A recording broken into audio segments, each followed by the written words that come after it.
Sebelum langit terbuka, sebelum bumi terbentang, segalanya masih sunyi. Tak ada warna, tak ada suara. Di balik kesunyian itu, hadir satu kekuatan suci yang tak tersentuh akal manusia. Ia tak berwujud, tapi ada. Ia tak berbicara, tapi segala bersumber dari kehendaknya. Ialah Sang Hyang Wenang.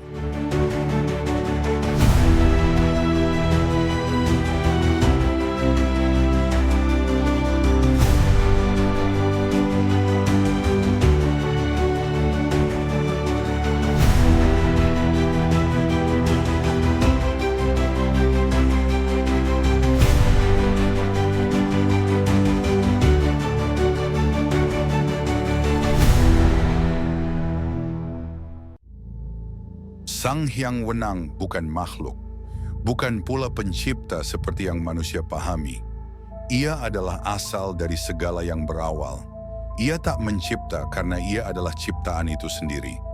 Dari kehendaknya lahir dimensi, ruang, dan waktu. Ia bukan dewa biasa, tapi cikal bakal dari tatanan semesta raya.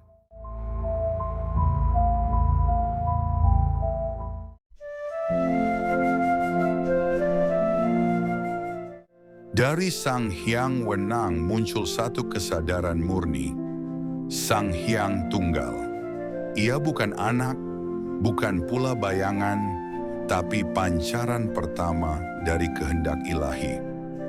Sang Hyang Tunggal adalah satu titik kesatuan yang kelak akan menjadi akar dari semua laku kehidupan.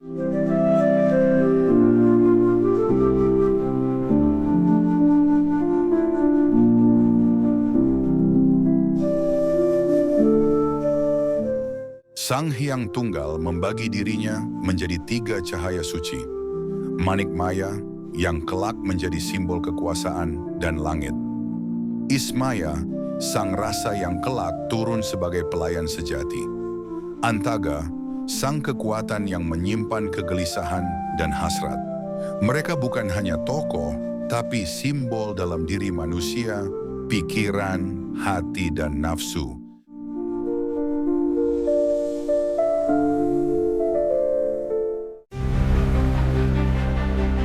Dalam beberapa versi pewayangan, terutama yang dipengaruhi oleh ajaran kejawen, tantrisme, dan mistisisme Jawa, hubungan antara Sang Hyang Tunggal dan Sang Hyang Wenang bisa berbeda tergantung sumbernya. Berikut 2 versi paling dikenal. Versi A, Sang Hyang Tunggal adalah sumber tertinggi, Wening. Sang Hyang Tunggal ialah aspek Tuhan mutlak. Tak bisa dibayangkan atau diungkap. Darinya lahir Sang Hyang Wenang sebagai kesadaran ilahi atau kehendak Tuhan. Lalu Sang Hyang Wenang menciptakan Manik Maya, Ismaya, dan Antaga. Artinya, Sang Hyang Tunggal lebih maha kuasa daripada Sang Hyang Wenang. Ini adalah versi yang cenderung mistis filosofis, selaras dengan ajaran kejawen dan serat Dewa Ruci. Sedangkan versi B, Sang Hyang Wenang adalah dewa tertinggi dalam wayang. Dalam pakem pedalangan, seringkali Sang Hyang Wenang dianggap sebagai dewa tertinggi yang menurunkan Sang Hyang Tunggal, dan selanjutnya keturunannya adalah Manik Maya, Ismaya, dan Antaga. Dalam versi ini, Sang Hyang Tunggal adalah anak atau aspek lain dari Sang Hyang Wenang. Artinya, Sang Hyang Wenang lebih maha kuasa daripada Sang Hyang Tunggal.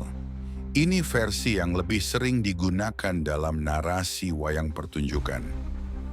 Jadi mana yang benar? Keduanya benar dalam konteksnya masing-masing. Versi A, Sang Hyang Tunggal lebih tinggi dari Wenang. Versi B, Sang Hyang Wenang lebih tinggi dan menciptakan Tunggal.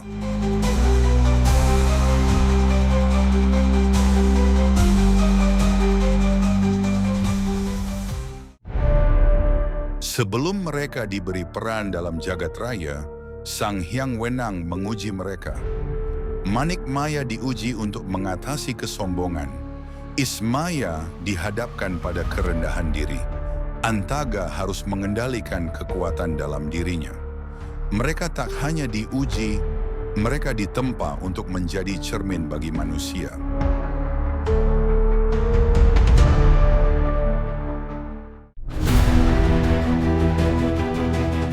Manik Maya berhasil melewati ujian. Ia dianugerahi wahyu keagungan dan ditetapkan menjadi Batara Guru, Raja para Dewa, penguasa kahyangan Jonggring Saloka. Tugasnya menjaga tatanan, menjaga keseimbangan antara langit dan bumi. Ismaya memilih jalan sepi. Ia turun ke dunia dalam wujud Semar, makhluk rendah rupa namun agung hatinya. Semar bukan sekadar punakawan, ia adalah penuntun sejati ksatria. Ia membawa kebijaksanaan dalam kesunyian. Antaga menerima wujudnya sebagai Togoh, pengawal golongan raksasa. Ia melambangkan kekuatan yang tak terarah, namun tetap dibutuhkan dalam laku kehidupan. Togog adalah lawan Semar, tapi keduanya saling melengkapi, kekacauan dan ketertiban.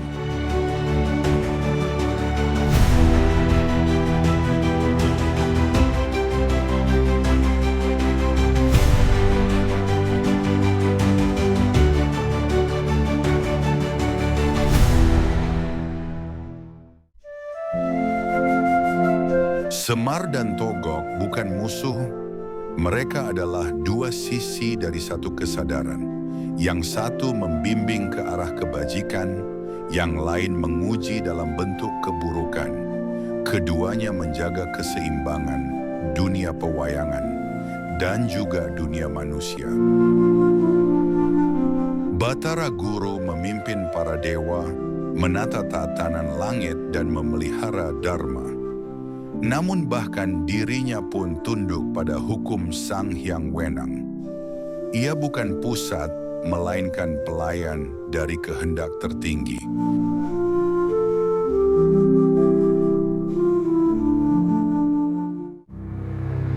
Wahyu tidak turun sembarangan. Ia mencari jiwa yang siap. Dan di balik wahyu selalu ada kehendak dari Sang Hyang Wenang. Kehendak yang halus, yang tak bisa dipaksa, hanya bisa diterima. Sang Hyang Wenang membentuk dua alam. Alam wahyu, tempat tanceping niat suci, dan alam cipta, tempat segala bentuk kehidupan berkembang. Dari dua alam itu, lahirlah cerita, lahirlah tokoh, lahirlah kehidupan wayang. Wayang adalah pantulan kehidupan. Semua tokohnya berasal dari kehendak yang suci.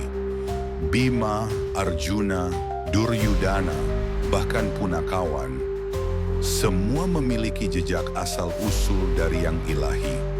Di balik lakon yang ditonton, ada pelajaran yang ingin ditanamkan.